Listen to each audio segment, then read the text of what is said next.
So I was awaiting sentencing, and this little girl that I knew on the street came up to me and handed me this book. And she said to me, she said, MJ, I had a dream last night and God told me to tell you, you don't have any more chances. And I knew in my soul exactly what she was saying to me, because I was already struggling with the fact that there's got to be something different. Like, I can't be living like this. Mm-hmm. And so I started reading the book, and the book talked about parables. And it talked about how we walk with God, and he brings us to a fork in the road. And when we get to this fork in the road, he wants to take us down this way, and we look down that way, and it's all rain and it's nasty, and we don't want to have to do the work to get past whatever it is. Then we look down this other way, and it's all nice and pastured, and so we walk away. And we start hitting these little mounds and molehills and screaming, oh God, where are you? And when you turn to look, he's right where you left him. And it hit me that I had to do 32 years of my life in a penitentiary, because that's where I found God. God was in the penitentiary. They had prayer and they did this and they did that, but I always heard about God in there. And I heard about God. God was in there. And like, it floored me. I had to do 32 years of my life in a penitentiary because that's where I would find God. So my prayer before I left, and I will tell you, it's all a God deal. Like, I shouldn't be sitting here. I should be under a penitentiary somewhere. But the judge showed me some leniency and gave me 3 years in a program. And he said, if you can't do these 3 years, then you will be looking at 46 to 90. He said, and we'll probably hit you with 90. Wow. And I was like, oh, okay.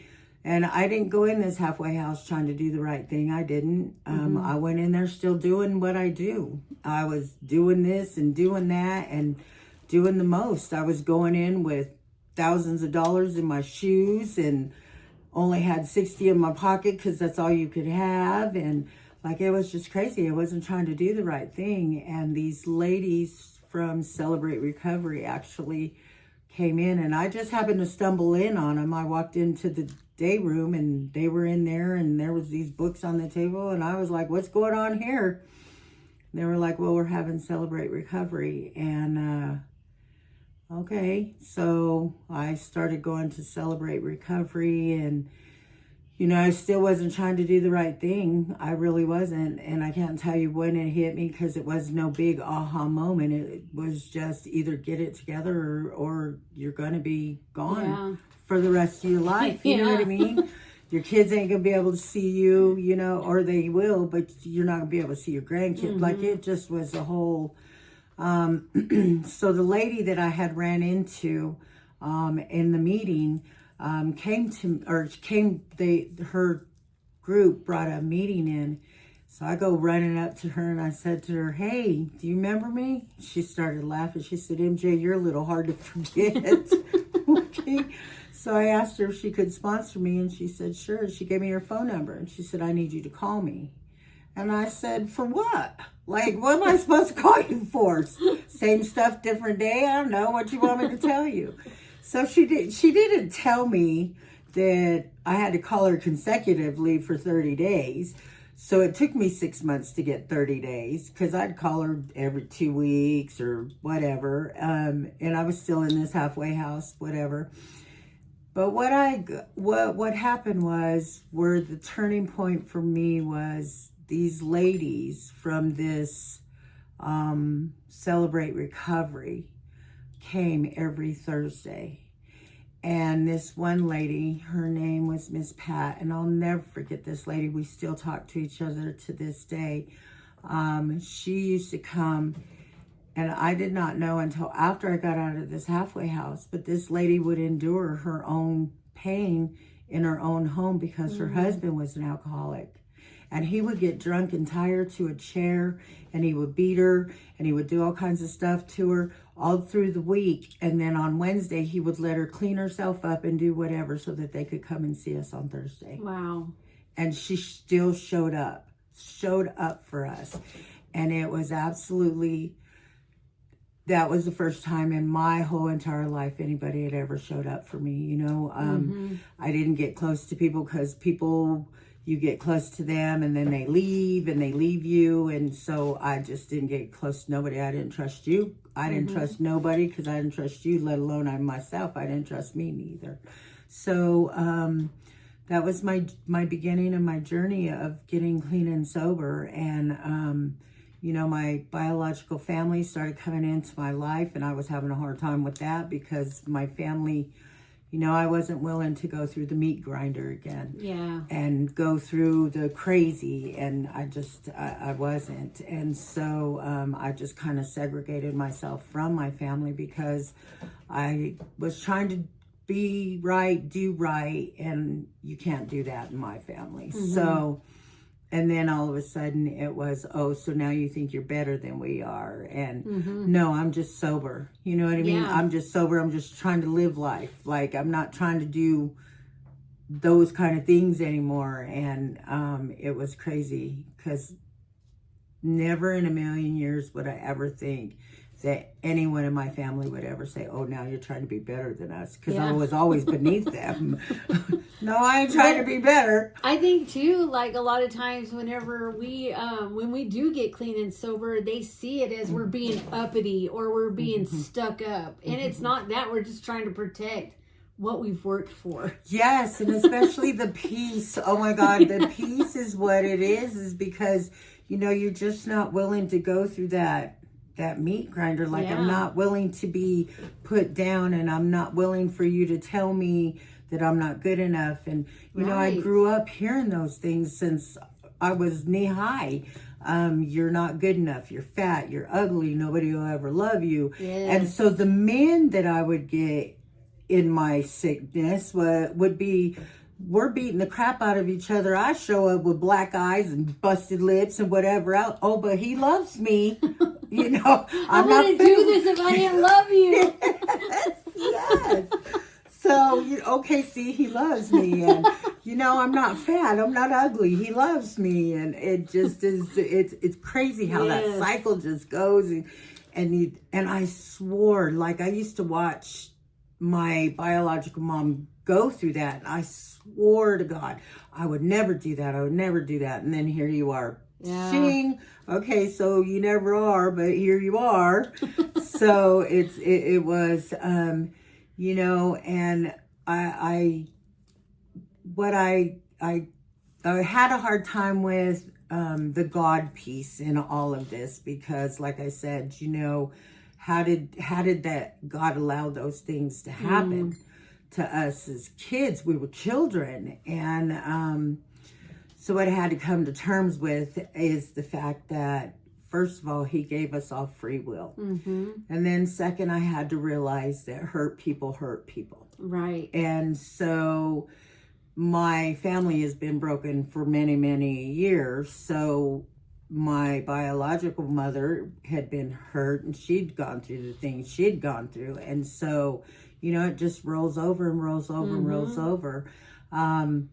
I actually was the first one in my family to start breaking generational curses. Like, my girls are older and have been older, but I can stop things now. Like, we don't have to live in our past. And my past doesn't define me, you know. And we were talking today, and I was telling one of the girls, you know, I have a daughter who's sitting in the penitentiary right now, and she liked to live in the past. And so with that being said, she'd like to throw the past in my face and try to make me feel bad and guilty and this and that. And one of my sponsors, I called my sponsor because I was just going through it. And she said to me, you and her sit down at a table, and you give her an hour, and you have her say whatever she wants to say. You can't say anything to her.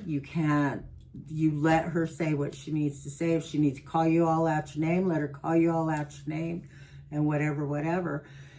And so we did. I sat her at the table and told her, okay, here you are. Here we are. You get to do and say whatever it is that you need to say. You have an hour, and after that hour, everything stops. Like, I don't live in my past. It's not who I am anymore. This is who I am. I am your mom. I have been in your life since I've been clean and sober. I've showed up for you. I've done things. And so here we are. Well, we sat at that table and she never said anything. And I told her, I said, when that hour was up, we don't get to do it anymore. And she came to where I was living at one point, and she tried to tell some of my employees, oh, my mom this and my mom that. And I told her, you can't tell people anything that I haven't already told them myself. My recovery is an open book. Like everything that I've gone through, things that I've done, not being a mom, all of that. People know because it's part of my recovery. It's part of my past. It's part of who I was. So you can't hurt me with those things anymore. And you don't get to do it because I told you you had an hour and you chose not to. Yeah. So you have to set the boundaries. And you know, in recovery, I've been told, you know, peace comes with making the decision. The chaos comes when you don't stick to it. Yeah. And so I have to stick to those boundaries, because if I don't, then they're going to be like, it's going to be like, what are you doing different in your recovery? You know what I mean? So, and the sponsors that I have 2 sponsors, because it takes a village to raise me. And one of the sponsors that I have in May, her and I will be together 17 years. And the sponsor that I have here in May, her and I will be together 15 years. And so and these ladies have walked through everything, and God is in the forefront of everything. You know, and he has to be. I can't stay clean and sober if God's not a part of it. And I tell people that, you know, God has got to be a part of it. But we were just talking about, I had a hard time with, will I ever be forgiven? Because of things that I did on the show. I did things that most people don't do. And there's things that I could never make an amends for. And my amends for those that I could never make an amends for is staying clean and sober one day at a time. That's how I get to make my amends to those people. But we were talking about people in the Bible, and I relate my life to Moses's life. You know how he killed that man, and then he ran and he lived in the desert for 40 years, and then here comes God, and then telling him that he's going to go free his people, and he's like, no, I can't do that. And you know, those were things that I'm the person that my nieces and my nephews and brothers and sisters looked up to, because I was like the guardian. I was the mom, because I was the oldest daughter. And so I was the one taking care of everybody and doing the things that needed to be done.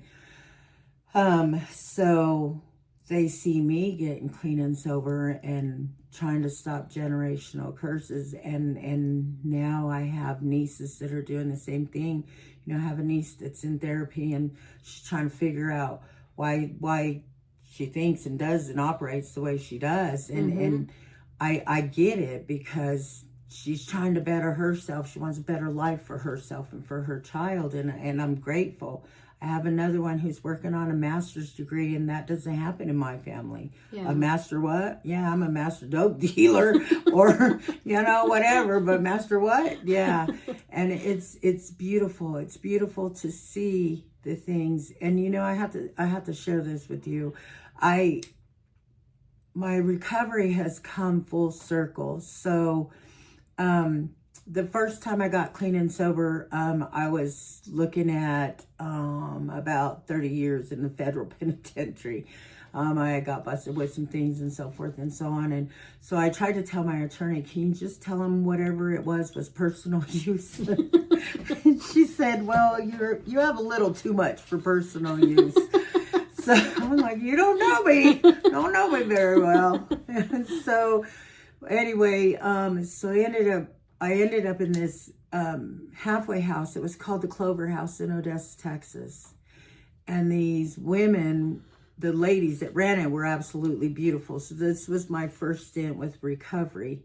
And so, way back when, you could just make it look good in black and white, and they see you're doing this and you're doing that, and you're not failing any UAs. And jumping through all the hoops, saying all the right words. Yes, because I ain't trying to do no 40 years. Let's hurry up and get this over. Yeah, let's go. Look, we gotta go. So I ended up getting 5 years. So and in the feds, you've got to do at least 85% of your time. But that was my first go around with sobriety. And then when I got out, I had to go to this class, and my higher power walked through the door. What is him name? And how can I get him phone number? And then there went distraction. Yes, you'll see you later. Bye. Gotta go. Sobriety's back there, and here I am. But anyway, so this go round, I've actually put the work in, and that was one of the things was, you have to look at yourself, and you have to look within, and you have to see the things that you have to deal with some stuff. Mm-hmm. And, not everybody wants to deal with the stuff. That's why we drink, and that's why we do the drugs, and that's why we do whatever it is that we do, mm-hmm. so that we don't have to feel, see, or none of that. And, it masks it, and I didn't know that. I was just like, no, I'm good, let's go. So, and in my sobriety, like I said, it's come full circle. So, I actually, when I was about 5 years clean and sober, I had gone to Colorado, and I went to go see the judge that gave me the time and the stuff that he gave me. And I went to tell him thank you. Wow. And he looked at me and he said, Miss Jackson, you of all people I did not think would make it. And I said, you gave me a chance, and you took a chance on somebody who was a throwaway, and I just want to tell you thank you. And so he has since passed, Judge Martinez, but I got to go see him, and I got to go thank him, and I got to tell him thank you.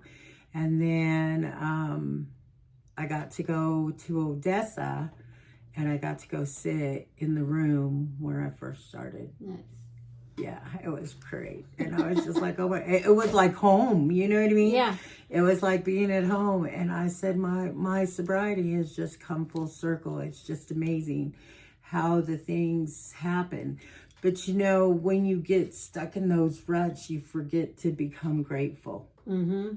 You forget to become grateful. You forget the things that you have today that you wouldn't have had if you were still doing what you were doing. You know what I mean? Yeah. So I have to, when I get in my funks, and it happens, mm-hmm.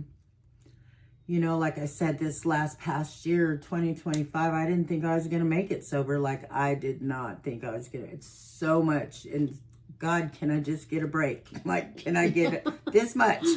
Like, just let me breathe for a minute, okay? Before you bring the next thing. Like, just before the next thing hits. And it was not an easy process. But you go through the things that you go through, and you come out the other side, and you're like, oh my God.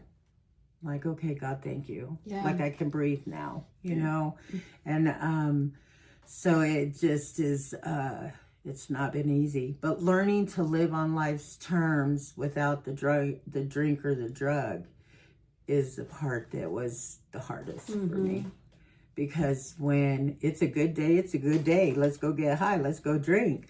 If it's a bad day, oh my God, it's a bad day. Let's go do this. But you're doing it all regardless of what it is. Mm-hmm. And so I'm grateful. So I tell you, my prayer to God at the time when they were sending me to this halfway house, my prayer in the beginning was, and then this was to God, was if you say you are who you say you are, then let's get it on. Because here I am, like I'm broken. I have absolutely nothing else left. Yeah. Underneath the jail will be what's next for me.